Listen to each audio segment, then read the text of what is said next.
So now that we've established that digital sovereignty is a key business priority that actually emboldens rather than stymies enterprise ambitions, it's time to examine what a roadmap in this area might look like. In episode 3 of this CIO webcast series with Red Hat, we'll aim to understand what IT leaders should be doing in the near term to increase their digital sovereignty.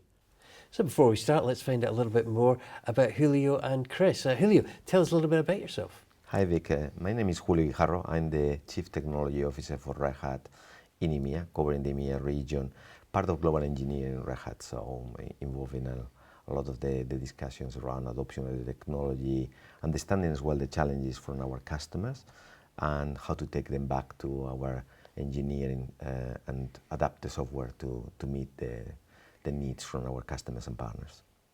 Chris, welcome, and same question to you. Hi Vig, great to be here. My name is Chris Jenkins. I'm a Senior Principal Chief Architect in the EMEA Field CTO organisation, reporting to Julio.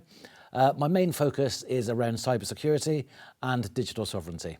Recently, digital sovereignty has overtaken the cybersecurity issues, so it's great to be here, and thanks for having us to come and talk. Yeah, it's going to be a great discussion. So Julio, let's think about an IT leader who's all in on proprietary sovereign cloud solution, shall we say, but they want to move to a sovereign future.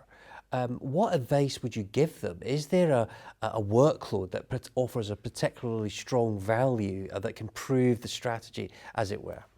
Hi Vic. So this is a very common conversation I have with technology leaders at the moment.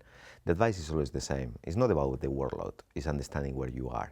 You really need to understand that, your dependencies as a business, where you want to take it forward, and critically, especially when we are talking about cloud, is reevaluate, rethink your cloud strategy, taking into account, again, that sovereign future, how it's going to be affected, how your suppliers are going to be working with you around this. And there are a couple of things that you could do to start with. The European Union published a digital sovereignty framework that they are using and they are recommending for public sector to evaluate companies and to evaluate technology suppliers. And also we've done one internally in Red Hat based on our conversations with our partners and customers, where we've gone a bit more deeper into some of these aspects. So take it, understand where you are, and then decide what are your next steps. That's the simple advice to start with. I'd like to add as well, from the workload point of view, because you mentioned the workloads, quick wins from a workload side of things, perhaps look at workloads that are low risk but high visibility. So within the organisation, something you can say, we can rapidly move this from hyperscaler A to hyperscaler B to on-prem, and use that as your certification almost. So from the staffing point of view, they know how to do it. It's low risk, but it's very high visibility within the organisation, and prove out how you can actually migrate systems across different clouds, on-prem and public cloud. That's at the workload level. Yeah, something that Chris mentioned is risk is the critical thing when you're doing that next steps. So. And Chris, we're talking about sovereign approaches here. We're talking about open hybrid models in our previous conversation as well. So does this mean huge amounts of staff and need to be brought in to sort of bridge the talent gap, as it were? So the good thing is, from the talent side of things, using open source, your talent awareness is much greater. So if you're using proprietary software, then teams that are onboarded within your organisation would have to go through certification, through training, through understanding how that proprietary software works. Using open source software, the majority of organisations will have people working on the upstream projects, working with the upstream code as well. So from a talent point of view, you may not need to retrain as many people if you're using open source compared to using proprietary. And also from the talent point of view, is shifting from teaching people how to manually update systems, how to manually check systems, how to manually audit systems, giving them the skills and the technology and the tooling to be able to automate those processes as well. So that upskills the organisation and it upskills the actual staff as well, by moving away from mandronic manual tasks to doing slick, automated and secure processes. I would like to add that one thing that is really important here is the open source communities. The open source communities act like support networks where your own employees, your company, your architects can reach out to, and they are always ready to help on those next steps. Yeah, I think that community is so important.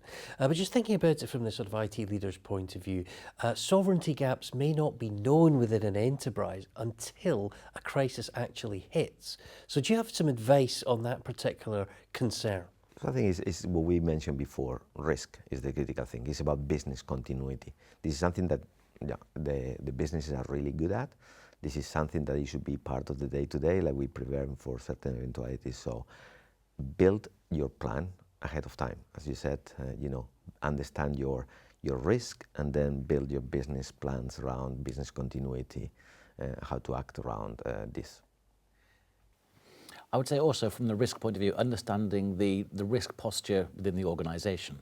Because there are some scaremongers that say, move away from all of the public hyperscalers because they cannot be trusted, which is a lot of fear and anxiety within organizations. So understanding your risk posture to say, actually, we don't need to move that data off the hyperscaler. That runs perfectly okay. It's not doing anything classified or sensitive to our organization. So working out your risk posture and then doing data classification, data taxonomy to say, actually, we can run this on-prem. We only need to move 20% of our workloads.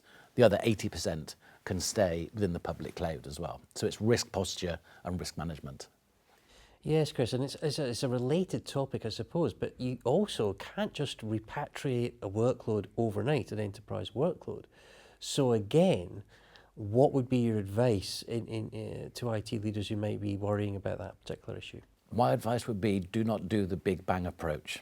That's a very, very knee-jerk reaction. So because something has happened within a hyperscaler, executives may say, we can no longer use that hyperscaler, migrate everything off onto our private cloud. So migrating workloads can be fairly straightforward. So using the open hybrid cloud, you can migrate containers using orchestration between clouds, on-prem, private and public. But the challenge can be, from a time and a cost point of view, is moving the data.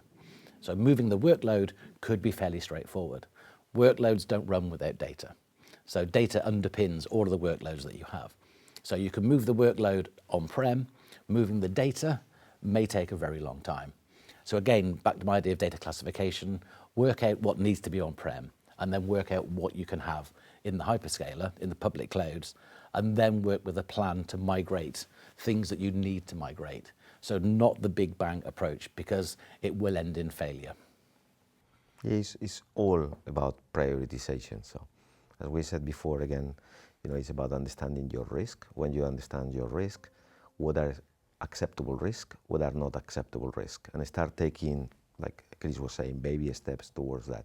And it's not only about data, it's about your operations, how do you run the operations, it's about the technology that you are using, and it's also about the compliance and regulation that is coming into the market right now. So, and finally, Chris mentioned that before, your talent, how do you access to the right people that are going to help you in that journey? That should be part of your business continuity plan. Yeah, I mean, listen, this has been such an interesting conversation, series of conversations that we've had. But I guess I guess IT leaders, with so much going on in the world right now, and it all seems to have happened sort of relatively quickly, they might feel quite overwhelmed with a lot of this kind of talk about digital sovereignty and about what it involves. And just throughout our conversations, I just want to try and bring it all together and just give you both a chance to give us some final thoughts on where you think we stand at this moment in time. And perhaps, Julio, you can start. Oh, this is a very complicated and complex topic at the moment, and it's a topic that is changing every day. For me, for both Chris and I, when we are talking about this with technology leaders, every week is different. Something happens, something affected. This is what we have been trying to work really hard about, bringing all that knowledge into a framework that many of our customers and partners are using to understand, to have a way of positioning, understanding, and tackling really, this complexity problem. So we talk about different aspects about, I mentioned the traditional ones. What are you doing with the data? Understand all the different aspects of your data, your technology stack, dependencies on the technology stack, sites on the operations, what do we do with it, compliance. There are other aspects that Chris can talk about where we are looking into the framework as well. So. Yep. So from the framework side of things, we have the four typical pillars of data assurance, technology, and operations. But that's not the full picture for digital sovereignty. You need to look at, for example, software, open source or proprietary software, executive oversight. So at the C-level, this should be an executive-led initiative. This shouldn't be something for sysadmin and enterprise architects to be working on. This should be at the executive level, because it's such a huge, potentially huge paradigm shift for the organization. And also understanding managed services. So software as a service, all the various as-a-services that we have, understanding that. And that's something that, from a C-level point of view, getting that holistic overview, again, going back to the assessment concept, where are we currently? And then how do we get to a level of minimal viable sovereignty, for want of a better term, to try and address at the organizational level, we need to be here. We are currently here. How do we address that delta in small, manageable chunks? Yeah, I think that's very sound advice. But that does bring us to the end of this CIO webcast series with Red Hat on digital sovereignty. I'd like to thank Chris and Julio for sharing their expert insight, as well as to everyone who watched. Remember, we do have 2 other episodes in this series, so please do watch them as well. Goodbye.